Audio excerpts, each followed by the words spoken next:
My name is Harry and I am an addict. Hey Harry. And I've now been made aware that I have to keep my language appropriate. I haven't been in a meeting that is circular in a little while, and it feels so much more daunting than I thought it was going to do. But I always like to start by saying that it honestly is a privilege, and it is a lovely thing to be able to sit up here and do something that does make me uncomfortable. So thank you, Ellie. I know you've been trying for a while to get me here, and it's worked out.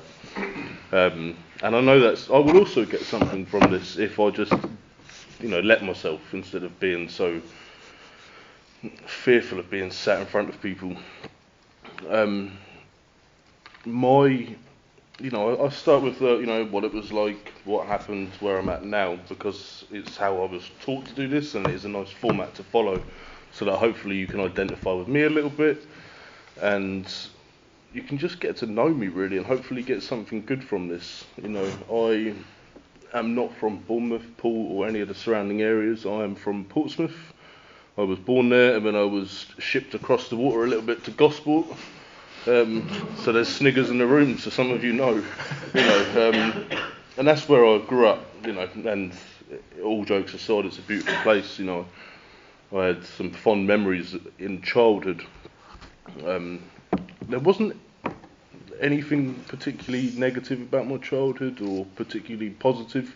It just was.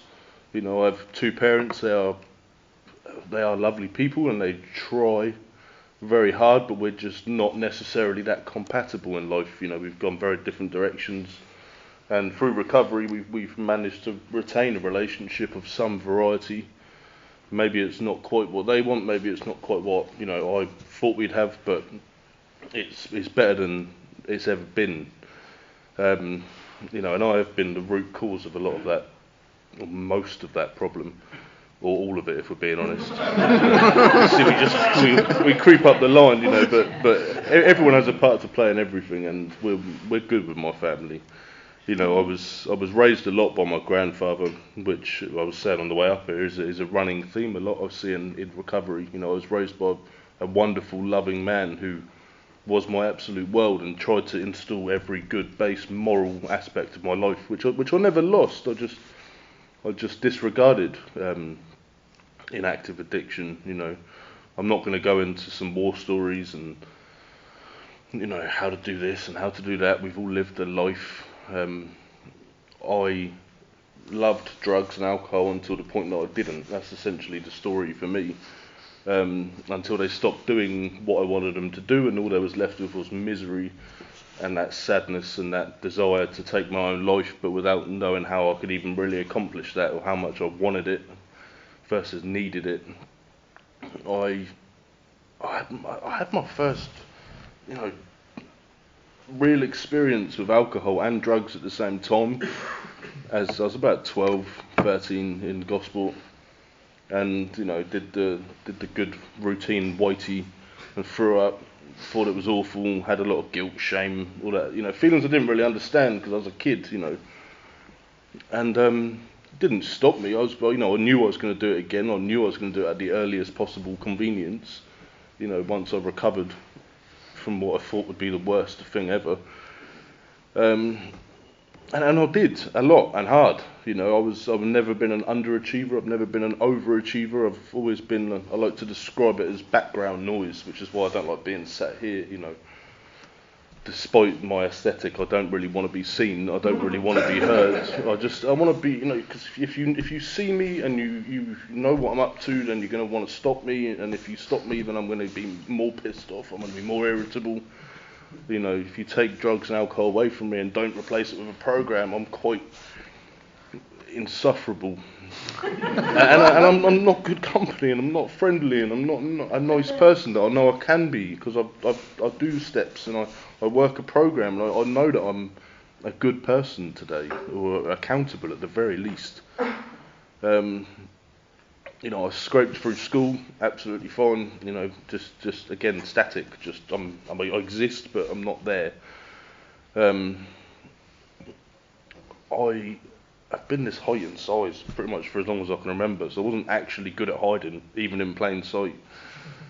And I went off to college and found a calling for myself, found something I loved, I thoroughly enjoyed. I was, for the first time, I wasn't thinking always about the weekend or when I can, get on it and get away with it. And, they would drug test me and I'd fail all the time, and it would always be, there's a penalty. Because we were working with heavy machinery and being kids and silly things. And then I had a car accident when I was just about 3 months after my 17th birthday. And I'm not at fault for all of it, but I did not put on my seatbelt. So I have a lot of fault there. And all of me came out of a sunroof when we rolled a car, and I broke a lot. I have metal all up my back, in my leg, in my arm. The whole, you won't survive this, or if you do, you'll be in a wheelchair, and if you're not in a wheelchair, then it's a miracle of some variety. And I didn't really hear any of that. I just, I knew that I was going to be able to prey on that pity that people would have for me for long enough. Even well after I was physically fit and able, it was, I don't believe it's the reason I'm an addict. I spoke to Steve on the way up here today. I believe that I was born like this, and I will be an addict for the rest of my life, hopefully a nice, happy, recovered addict that maintains this program and principles it has. But, I was also given the mother load of drugs when I left hospital. I had Oromorph and Tramadol at my absolute disposal for as long as I could imagine it. And there was no question about, getting more. It was just available, and it was brilliant. And, it was my first experience of opiates. And it was an experience that dragged on a little bit longer than it should have done. And then a bit further, and, then I was only a kid still, I'm 18, 19 at this point, and I want to stop doing this. And I didn't know that there were going to be consequences to just trying to go cold sort of turkey and stop all of this. I didn't know what was to follow, and I continued to batter myself. I didn't understand there was an illness. I didn't understand what I suffered with. I didn't know that it didn't matter after that point for me if I drank, I would drink alcoholically. If I did drugs, I would do it until I was in blackout or I was, passed out and I've, defecated or done something other, bodily fluids come out of somewhere. And that's just how it went, for years and years and years. Until I, eventually stopped just doing drugs. And then I became better then, I separated myself from everyone else because I just drank, and some people will identify to that, some won't, some people didn't even like, drinking, but for me it was just the next best thing I could possibly get my hands on, and it didn't feel like it was a bad thing because everyone did it, everyone had a beer, the weekend, or people did it normally and had fun, and I thought that looked like fun, but it wasn't ever fun, it was always quite miserable, and often at the end it was just by myself, you're blackout drunk, it's 10 o'clock in the morning, you don't really know what's going on, and you're in limbo, people are always like, oh, you've never got a hangover, and I'm like, because I don't fucking know where it starts and stops anymore, it just becomes, and I've always worked in some manner of speaking. I was physically there, mentally gone, and I've had a good boss for the last nearly 12 years of my life, who watched me go, in and out, I want to stop, or I've done a couple of days, look at me, I feel fucking brilliant again. And everyone knew I had a problem, my boss knew, my parents knew, my now wife knew, and it was only when they sort of bided their time, by all intents and purposes, they waited until they could see that I was absolutely done. And I looked worse than I'd ever looked, I sounded worse, I had the spirit's gone, the absolute, just, it's just a shadow of the person they knew, and then they asked, that I say ask in the same way that I have been suggested to by a sponsor, they told me, that maybe I should consider treatment, and I was just like putty, you could form me into that little position where I thought that sounded like an alright idea. I'd been begging for weeks to be sectioned every time I got to a blackout, or just before that point I'd wanted to be locked up somewhere, taken away. And I accepted, and I thought I was under some illusion that treatment would be pretty, and there'd be gardens, and there'd be a peacock on the grounds or a fountain or something. And I went to Luton. You know, and I like Luton in the same way I like Gosport, you know. And I was just, you know, they phone went, keys went, ID, any money I'd left in my name, all gone. You know, they take everything away from me, fine. And it was the first time in my life I had structure. I enjoyed it. You know, the first time that I wasn't actively hurting other people. You know, I don't know how my partner put up with it, but, you know, maybe she saw something I didn't at the time. And, you know, I was receptive to treatment. I thought I was going to go up there and be, you know, angry, wound up, you know, have some form of argument with someone, but I didn't, you know, I just cried instead and just knew that I'd reached the place I was supposed to be, and the facilities were not pretty, but the staff were good. You know, they told me what I didn't want to hear. They didn't wrap me in, you know, cotton wool. They told me how it was. They let me come to my own conclusions around that. You know, and then eventually I came home, and I came home on the day we went into lockdown. So it's just, you know, I had excuses again, you know, like I was like, oh, you know, they've said big book sponsor meetings, and all I've heard was, you know, can't get to a meeting, can't find a sponsor. You know, I had a big book, you know, that was nice. Didn't know how to read it, didn't know what was going on in it. And, you know, I did what we're doing, reaching out. You know, I spoke to one other person that I knew was an addict. I knew that was in recovery, actively working a program. And within half hour, I've got a sponsor. You know, they put me onto someone, and he's on the phone, and the program is working. You know, recovery is working. I didn't know it at the time, but, you know, it was perfect. You know, it gave me lockdown. I enjoyed. It gave me time to heal, gave me time to mend relationships, it gave me time to, you know, work on a relationship that I already had. You know, treatment centres often tell you, you know, don't get a job, don't get in a relationship. You know, and I already had both of those things, and I didn't know how I'm supposed to navigate that. You know, and the fact is that I still suffered, you know, with that illness. You know, I can't stop thinking about it, and once I stop thinking about it and do something about it, and I'll take a drink or a drug, you know, the ball rolls and I can't stop. You know, I'm a different person when I'm on it. You know, I'm still in there, but I'm not actively participating in this game of life. You know, I'm just surviving, pure basic instinct at that point. Lockdown and time and thoroughly going through the big book, thoroughly going through these steps, you know, because we couldn't see each other. There were so many limitations. Up until the point I went and met this man that I spoke to on the phone, who I thought was fucking ginormous, and then I met him and he was real little, you know, and I judged him because I had this different image in my head, you know, because I'm not well still at this point, you know. I thought he was at least 6'6", and he was, you know, 5, you know, but and I love him dearly, and, you know, he was my first sponsor, you know, and he did everything beautifully for me, because the fact for me is that I'm coming up on 4 years in February, and since I went through the steps and then continued to work the steps, I've not relapsed. I've not had the need or the want to use drink or drugs, because I was honest with him, painfully honest, frankly. You know, I thought I was boring him. Like, I didn't know how long it was supposed to take. We went up, you know, do the 4 through till 9, where I'm supposed to then go out and, you know, clear my side. And, you know, it was the most liberating experience of my life. And I tried to be as honest as possible, because that's all we're asking from people, is honesty. And you know, I asked the same thing someone else will ask, you know, are you willing to go to any lengths? And I was sure that I had no other option. There was nothing else for me to try. You know, I tried it by myself. I've tried a million other ways. It doesn't work. This did for me. You know, recovery, 12 steps, good sponsorship, accountability, and good people around me worked. Honesty, not just with my sponsor, with random people I meet that are also in recovery. How's your day? It's not just always fucking alright. You know, you can say that. I've had bad days, I've had people die, we all have that, you know. And it just, life goes on as long as you just keep doing your side. You know, I do what I need to do, what I was suggested to do. Do I want to come to Bournemouth, you know, Ferndown specifically, on a Thursday night?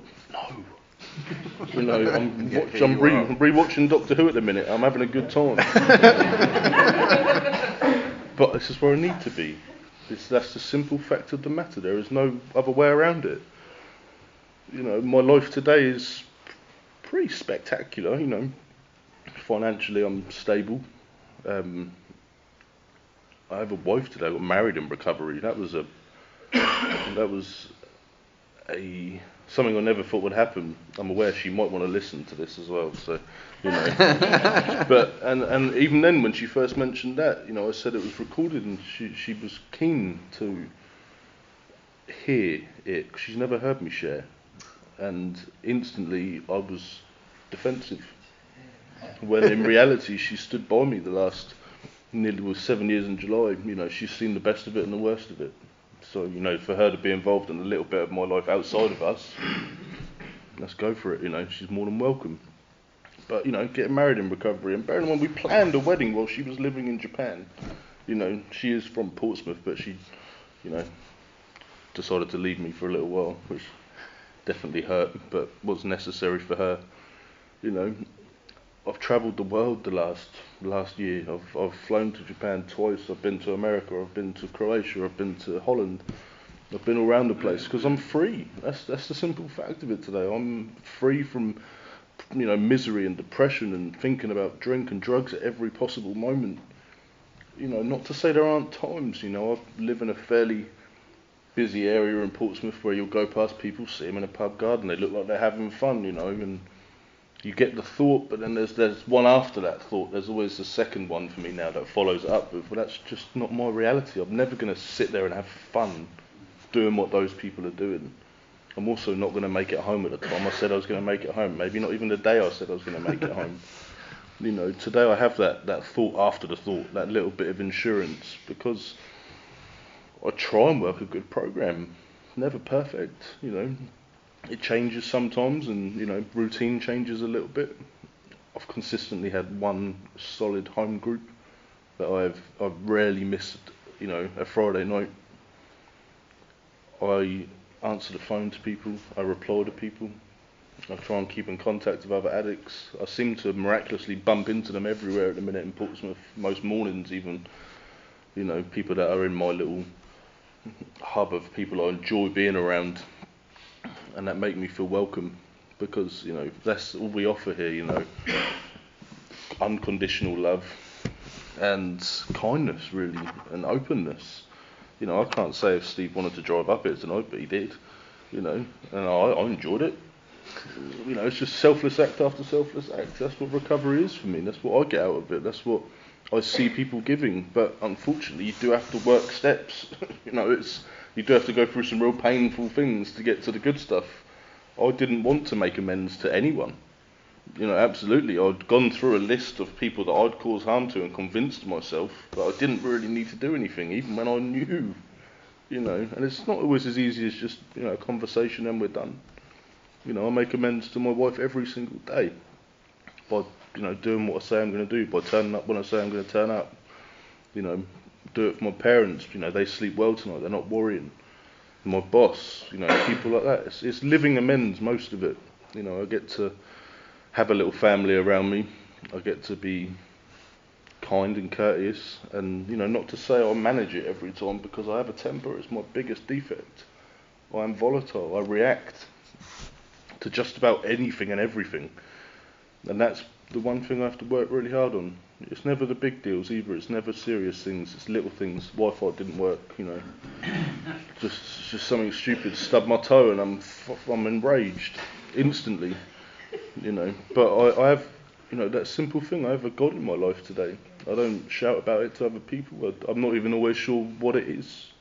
I'm just aware it's not me. I'm not in charge. I'm not the centre of the universe. I'm not the centre of mine. I'm not the centre of any of yours. You know, so why do I believe that I get to run the show? You know, I pray, I think, I run my thoughts past other people if I think they're a little bit too off key. I don't overcomplicate recovery. I try not to think about it all that much, frankly. I just try and enjoy the little bits. I try and enjoy, you know, cold mornings. cold evenings. I try and enjoy, you know, all the little bits I didn't get to have before, you know, peace of mind. You know, I can sit in silence, and I actively do a lot. You know, my partner's been trying to get me on Spotify with headphones for a long time now, but I won't do it. I just like silence. I won't even watch the TV. I'll just sit there, and it's beautiful. And that's the best thing I've ever got out of recovery. It's my head not shouting at me all the time. You know, no negative thoughts, no worthless feelings. I'm just me. You know, I just turn up. I do what I'm told to do. I'm going to say it because we have to say it. If you don't have a sponsor, you don't have a big book, and you don't get to enough meetings, please do. If you don't have people's numbers and you feel like someone's going to judge you, they're not. You know, I am on no fit standing to judge any single person in this room after what I've lived through. I am very grateful to be here. I'm very grateful to have kept this share to just over 20 minutes. I'm very grateful it's over. So yeah, I'm Harry, I'm an addict, and it's been an absolute pleasure to be here, and I hope someone got something from this tonight. Thanks, Harry.